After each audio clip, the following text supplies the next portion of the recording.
When the pressure's on, how do you respond? That's the real test in college football, and Texas A&M just passed it with a gritty 16-10 win over Auburn. But here's where it gets tricky. This wasn't a showcase of explosive offense or a dominant rushing attack. Instead, it was a masterclass in resilience, defense, and the kind of complementary football that separates good teams from great ones. And this is the part most people miss. The Aggies didn't just survive. They thrived in the face of adversity, even as the scoreline didn't always reflect it. Let's start with the elephant in the room. Texas A&M's offense looked off its game. Marcel Reed, the team's workhorse, was sacked twice in the first 2 drives, and penalties consistently derailed promising plays. Sound frustrating? It was. But here's the twist. This is where the defense became the unsung hero.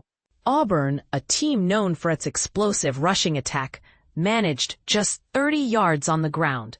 The Tigers went 0 for 8 on 3rd down conversions, and the Aggies' front 7 consistently disrupted their rhythm.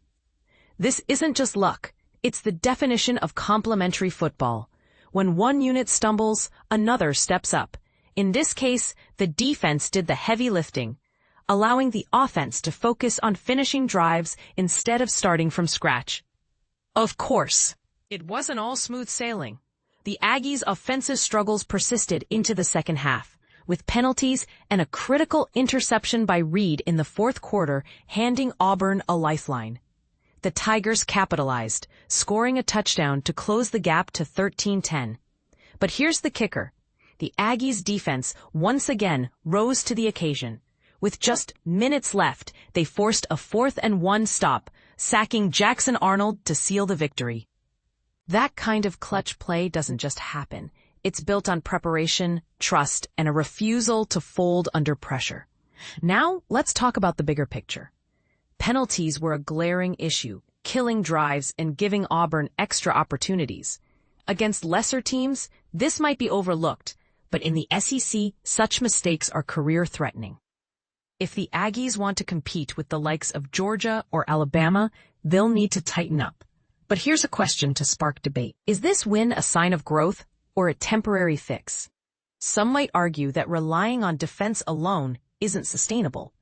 Others might say it's proof that this team has the grit to overcome flaws. Where do you stand? And let's not forget Le'Veon Moss. The running back put together the best performance of his season, racking up 139 yards and a touchdown. His ability to break tackles and find lanes reminded fans of his potential. Could he be the missing piece in the Aggies' offensive puzzle? Only time will tell. Finally, the grit factor.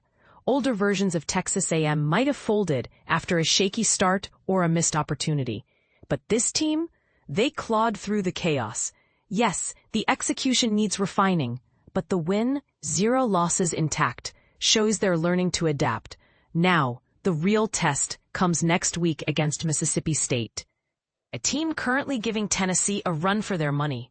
Will the Aggies build on this momentum, or will the cracks finally show? Sound off in the comments. Do you think this win is a turning point or just a lucky break?